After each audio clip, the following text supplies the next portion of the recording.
sahabat psikologi, selamat datang di video pertamaku.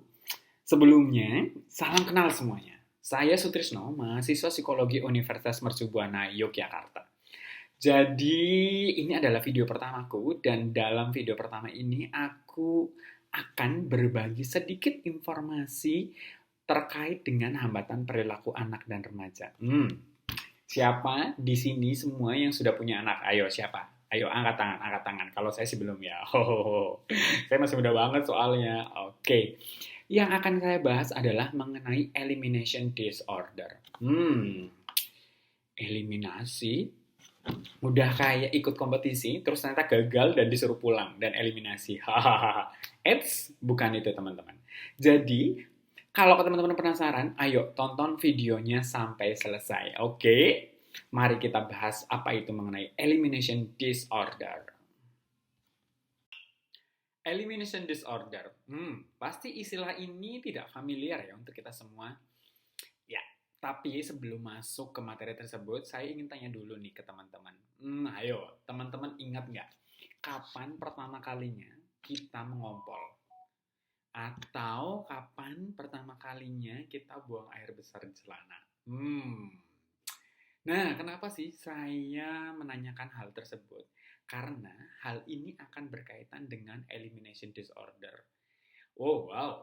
Jadi, apakah perilaku mengompol itu menjadi gangguan? Belum tentu. Nah, sebelum kita membahas mengompol, mari kita bahas dulu tentang materi elimination disorder. Oke? Ya, elimination disorder. Nah, berdasarkan DSM-5, elimination disorder memiliki pengertian yaitu kelompok gangguan yang melibatkan pembuangan urin dan feses yang tidak pada tempatnya. Nah, elimination disorder ini ada dua kategori, yaitu enurosis dan enkopresis. Apalagi ini ya? Enuresis adalah inkontinensia urin pada usia di mana seharusnya seorang anak sudah mampu untuk berkemih secara normal, namun anak tidak dapat melakukannya. Sehingga yang terjadi adalah pengeluaran rutin yang tidak pada tempatnya atau sering dinamakan mengompol. Nah, apa sih inkontinensia tadi itu? Inkontinensia tadi itu adalah keluarnya air kencing tanpa diinginkan. Ya, yang kedua, enkopresis. Apa sih enkopresis? Enkopresis didefinisikan sebagai pengeluaran feses yang berulang tidak pada tempatnya atau jauh dari toilet pada seorang anak berusia di atas 4 tahun. Oke, lalu kita akan membahas yang pertama dulu ya, enurosis. Nah, enurosis ini ada 3 jenis. Yang pertama adalah nocturnal only, yaitu pengeluaran urin pada saat tidur malam. Kemudian yang kedua, diurnal only, yaitu pengeluaran urin ketika dalam keadaan terjaga atau sadar atau tidak tidur. Nah, yang ketiga, nocturnal dan diurnal, yaitu kombinasi keduanya. Nah, enuresis juga mempunyai beberapa klasifikasi nih. Ada 2 klasifikasi. Yang pertama adalah primary enuresis, di mana individu tidak pernah mampu untuk mengontrol urinasi sejak kecil atau sejak lahir. Yang kedua adalah secondary enuresis, yaitu individu mengompol lagi setelah berhasil mengontrol urinasinya setidaknya selama 6 bulan atau pada saat masa kering tidak mengompol. Lalu, mengompol seperti apa sih yang akan menjadi suatu hambatan? Nah, berikut adalah beberapa gejala dari enurosis. Yang pertama, mengompol berulang kali baik secara sengaja atau tidak sengaja meskipun sudah diajarkan toilet training. Yang kedua adalah frekuensi mengompolnya setidaknya 2 kali seminggu selama minimal 3 bulan berturut-turut. Nah, ketiga, usia kronologis minimal 5 tahun. Nah, ada beberapa data yang menyebutkan ada sekitar 20% anak usia 6-7 tahun mengalami enurosis. Nah, yang keempat adalah perilaku mengompol tidak disebabkan oleh efek fisiologis suatu zat. Misalnya, diuretik dan obat antipsikotik. Atau kondisi lain seperti diabetes, spina bifida, dan gangguan kejang. Nah, lalu apa aja sih faktor-faktor yang menyebabkan terjadinya elimination disorder? Nah, berdasarkan Arisna tahun 2010, dia menyatakan bahwa kebiasaan mengompol atau enuresis disebabkan oleh beberapa faktor yang seperti satu, gangguan psikologis yang disebabkan karena stres, tertekan, merasa diperlakukan tidak adil, atau kurang perhatian. Nah, yang kedua adalah gangguan organis. Gangguan ini dikarenakan karena memang ada infeksi saluran kencing atau terjadinya sumbatan dalam saluran kencing. Nah, yang ketiga adalah keterlambatan kematangan bagian otak yang tidak mampu untuk mengontrol kencing atau susunan saraf pusat.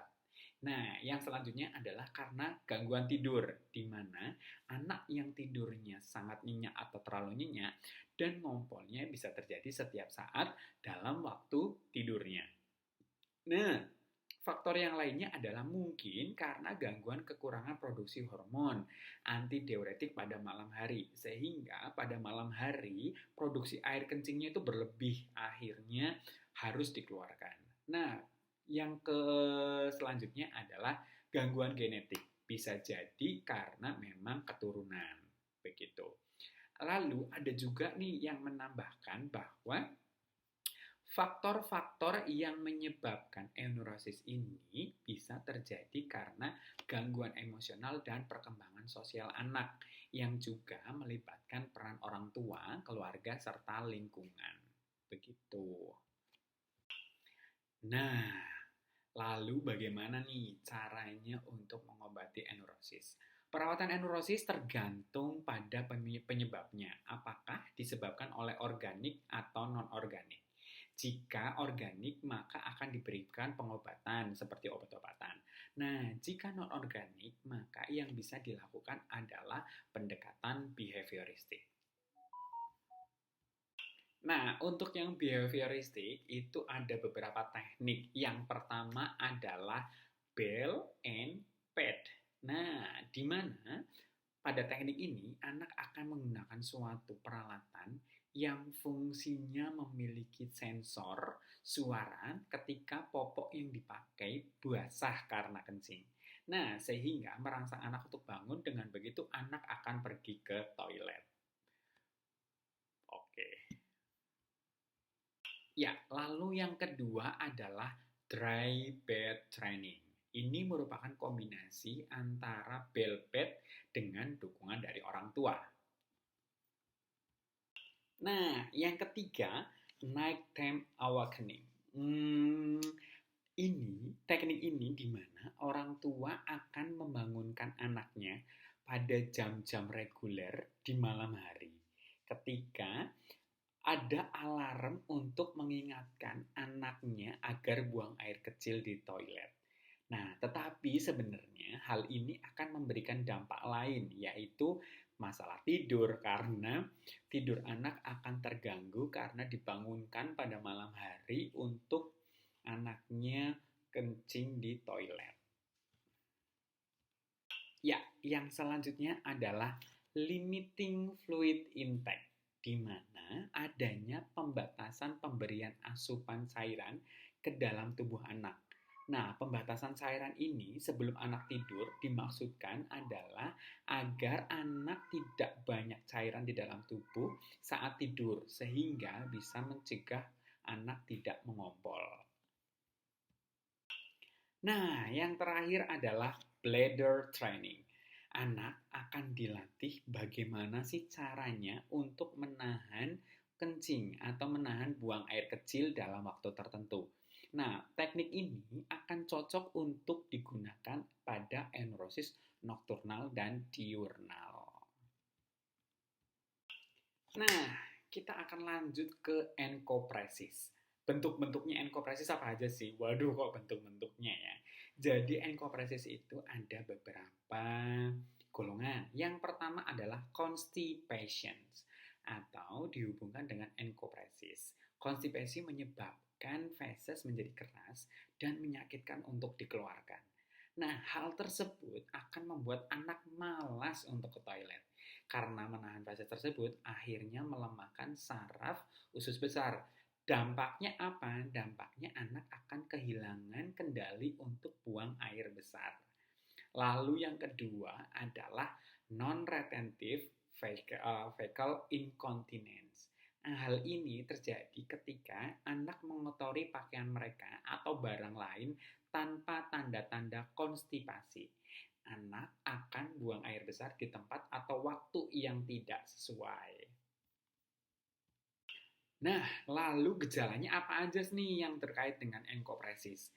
Ada beberapa gejala. Yang pertama adalah anak akan cepirit, kemudian konstipasi atau sembelit, kemudian mengejan saat buang air besar, kemudian feses kering atau keras.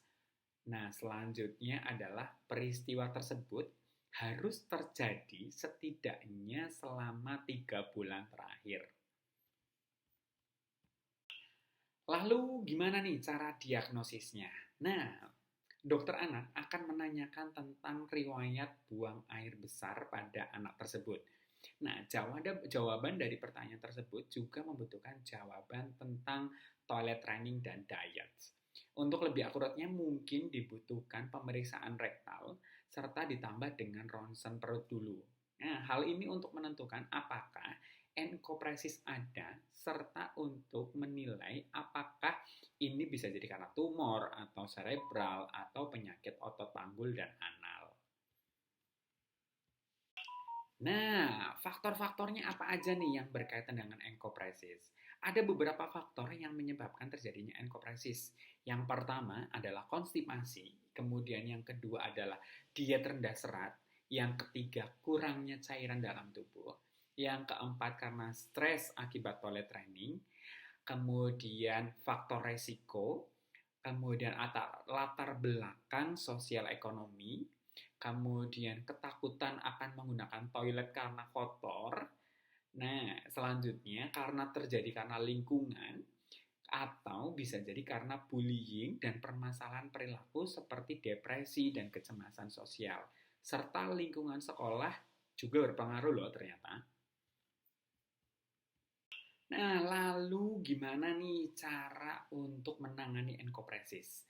Nah, bisa menggunakan pendekatan behavioral atau behavioristik, yaitu orang tua selalu memberikan pujian kepada anaknya karena menggunakan toilet untuk buang air besar. Juga, hal ini dapat mendorong anak menggunakan toilet secara teratur ketika membutuhkan. Nah, itu aja teman-teman mengenai elimination disorder, yaitu anurosis dan enkopresis.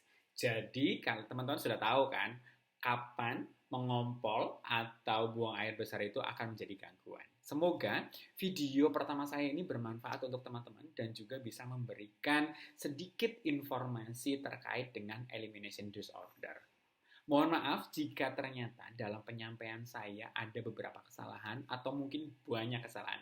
Mohon untuk dimaafkan karena saya masih dalam proses belajar. Oke teman-teman, selamat malam, selamat pagi, dan selamat siang. Oke, sampai jumpa lagi di video selanjutnya. Dadah!